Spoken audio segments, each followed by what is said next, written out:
이제 실제 데이터를 가지고 좀 구해볼 것인데, 이제 똑같이 1에서부터 100까지 값에 대해서 s.bar ddof는 제로로 놓으면 모분산에 대한 겁니다. 그렇게 되면 이제 바로 계산이 되고요. 833.25. 만약에 랜덤한 값을 만들어 보겠습니다. num파이를 선언하고 seed를 2로 지정하고, 예를 들어서 seed를 2로 지정한 것은 항상 2를 지정하면 랜덤이라고 하지만 다른 사람도 랜덤.seed를 2로 지정하고, 이렇게 랜덤 인티저를 1에서 100까지 10개를 뽑으면 동일한 41, 16, 50까지의 값이 나오게끔 하기 위해서 seed는 2로 지정한 겁니다. 랜덤 인티저를 1에서 100까지 값 10개를 구하고 그거를 시리즈로 만들어서 보면은 이런 값이 되는데, 이거의 그 평균을 구해보면 44.9입니다. 이 값에 대해서 모평균을 모분사를 구해보면 s1.bar ddof는 0을 하면 되는데 602.49가 되고, ddof를 1로 놓게 되면 이제 또는 1로 놓거나 아니면 지정을 안 하면 표본 분산이 되는데 669 정도가 됩니다.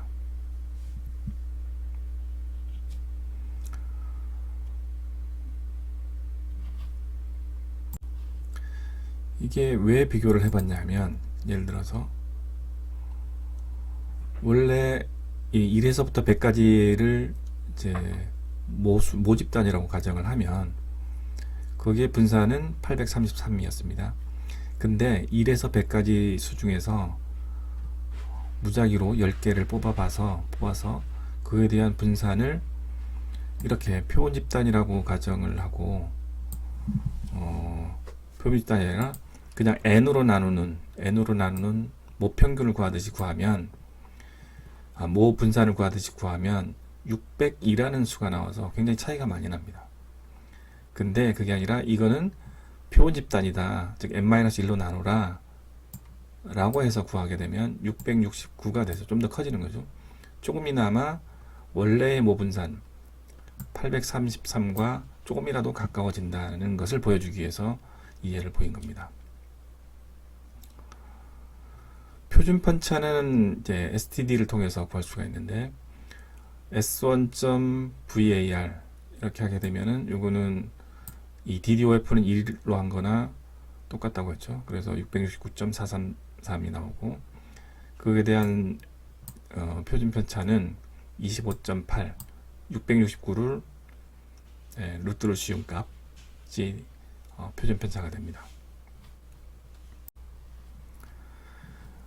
위에서 이렇게 어떤 값을 10개를 뽑아서 그에 대한 분산을 구할 때 n으로 나누는 방법, 그리고 표본 집단이라고 생각하고 구하는 방법을 했을 때, 이 표본 집단이라고 가정했을 때가 좀 더 모 분산하고 가까워진다고 얘기를 했는데, 한 번만 했을 때 그렇게 우연이 된 것이 아닌가라는 의심을 할 수 있기 때문에 한번 여러 번 1000번을 해보겠습니다. V1이라는 리스트에는 모 분산처럼 나누기 n을 하는 ddof는 0, V2에는 표본 분산처럼 n-1로 나누는 ddof는 1로 지정해서 계산을 해볼 겁니다.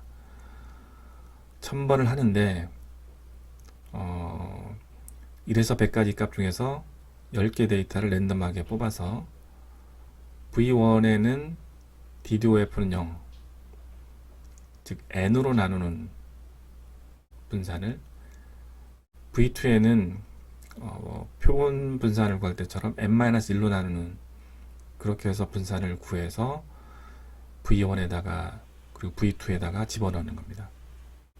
1000번을 계산하게 되겠죠. 이제 그거에 대해서 평균을 구해보면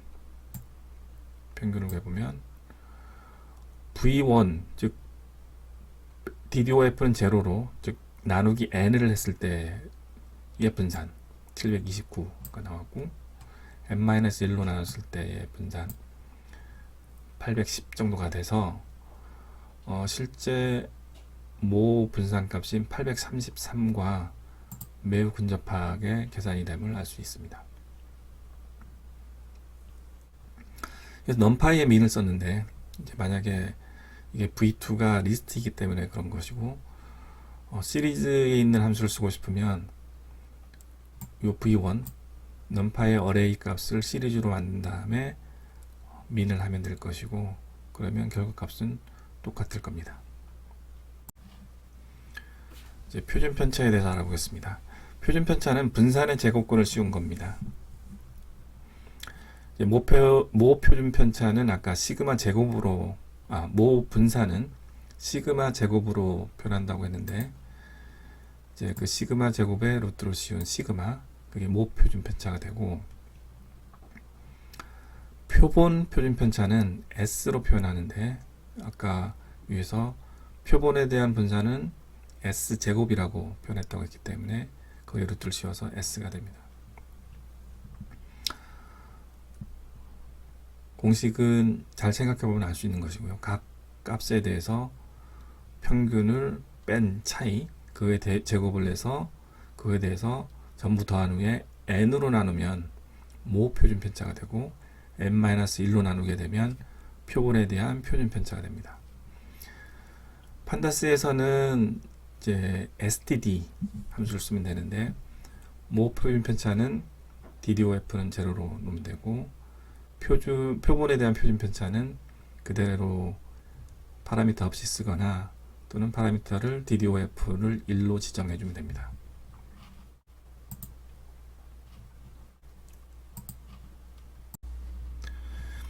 이 디폴트 값이 무엇인지 궁금할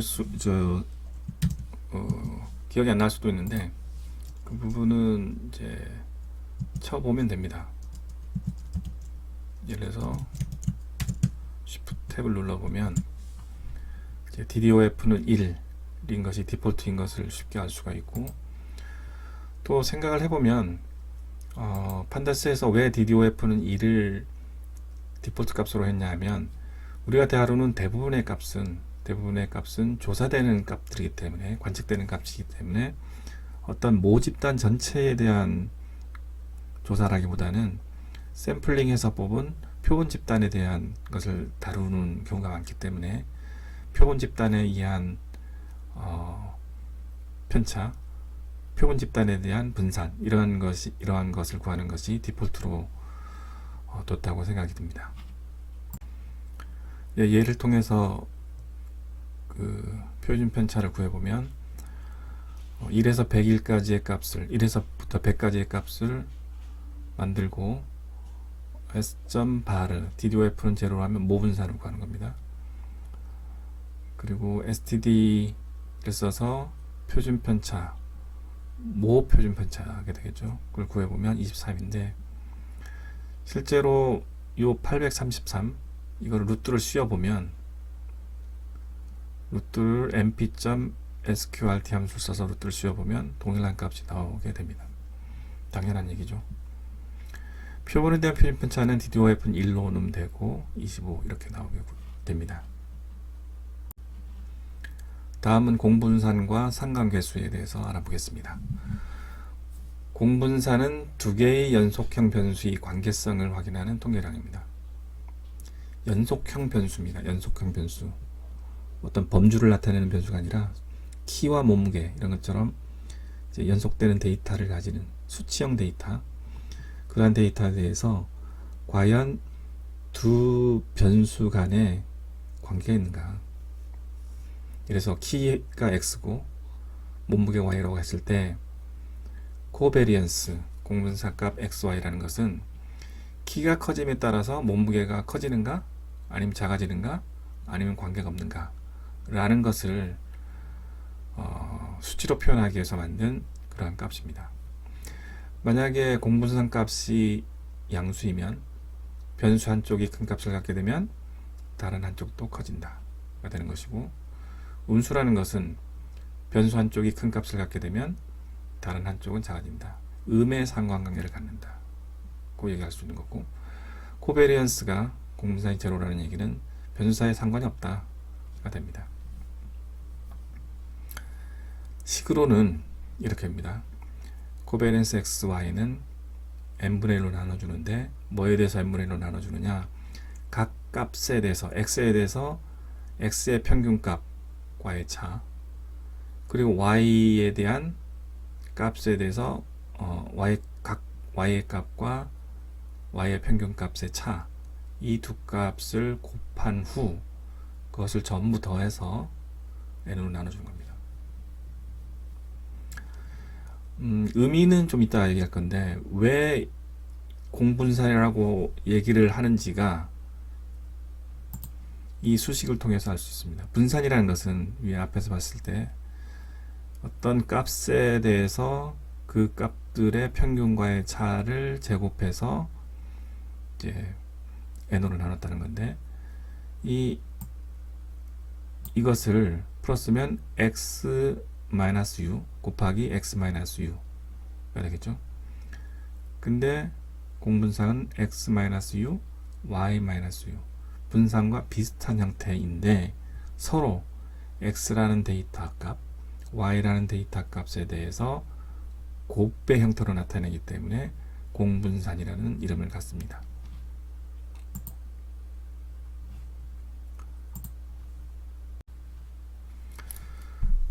근데 여기까지는 알겠는데, 왜 공분산이라는 것이 두 개의 연속형 변수의 관계성을 파악하려는 통계량이고, 양수이면 양의상관관계, 음수이면 음의상관관계, 제로이면 관계성이라는 이런 거를 외울 수 있는데, 왜 이러한 수식에 의해서 이러한 특징을 갖는가 라는 것을 좀 생각해 볼 필요가 있습니다.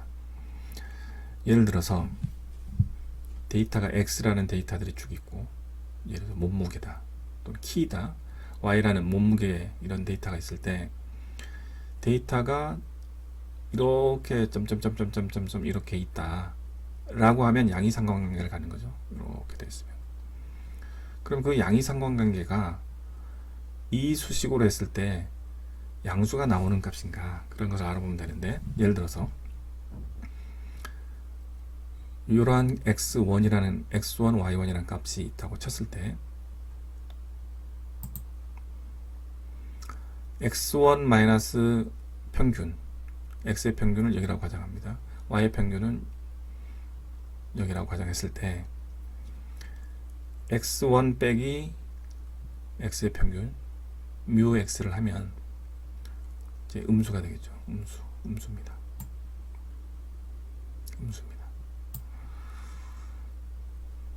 y1에 대해서도 차이, 뮤 y하고 차이를 계산을 해보면 y1 마이너스 뮤 y는 이제 음수가 되겠습니다. 얘도 음수, 얘도 음수, 두 개를 곱하게 되면 음수 곱하기 음수는 양수가 됩니다. 요 데이터에서 생각을 해보면 x2 마이너스 ux를 하면 양수, y2 마이너스 뮤 y를 하게 되면 양수 곱하기 양수가 돼서 양수가 됩니다. 그래서 사분면을 보면 평균율을 기준으로 했을 때 1, 3 사분면에 있는 값들은 전부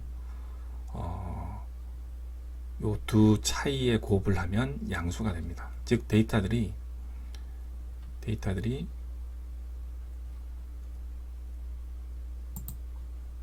이런데 이런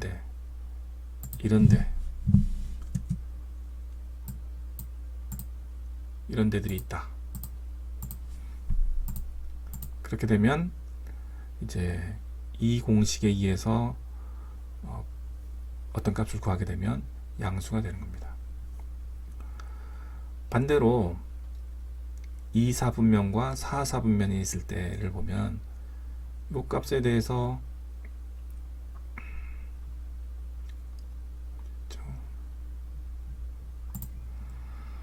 x1-ux를 하면 음수, 요 값이니까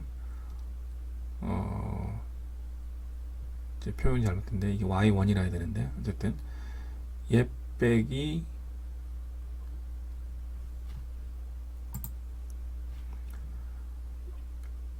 얘 빼기 얘를 하게 되면 양수. 그래서 두 개를 음수와 양수니까 음수. 여기도 보면은 이거는 양수, 이거는 음수. 양수와 음수를 곱하면 음수. 이렇게 돼서 이러한 데이터가 있을 때 그 데이터를 이 코베리언스 공식으로 구해서 평균을 내보면 음수가 된다는 거죠.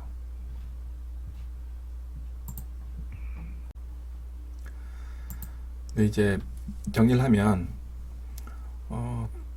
공분산이라는 것은 구할 때 그 두 개의 데이터에 대해서 구하는 건데 각 차이 값을 곱해서 그거에 대해서 평균 n으로 나눠주면 그게 이제 공분산이 되는 것이고, 이것도 위에서 봤듯이 표본 n으로 나눠주면 그것은 모집단에 대한 공분산 공식이 되고, n-1로 하게 되면 나눠주면 이제 표본 집단에 대한 공분산이 됩니다. 이러한 것을 수식으로는 이해를 하고 이제 그 함수를 써서는 바로 쉽게 구할 수 있는데, 표본에 대한 공분산은 이제 시리즈 함수 S1의 코베리언스 S2, S1과 S2의 공분산을 구해라 라고 하면 되고, 아니면 데이터 프레임 전체에 대해서, 그래서 칼럼이 4개다 그러면 4개 칼럼의 각자에 대해서 코베리언스를 구하고 있다 그러면 이렇게 표현하면 됩니다. 모집단인 경우다 그러면 이렇게 DDOF는 제로로 지정을 해주면 됩니다.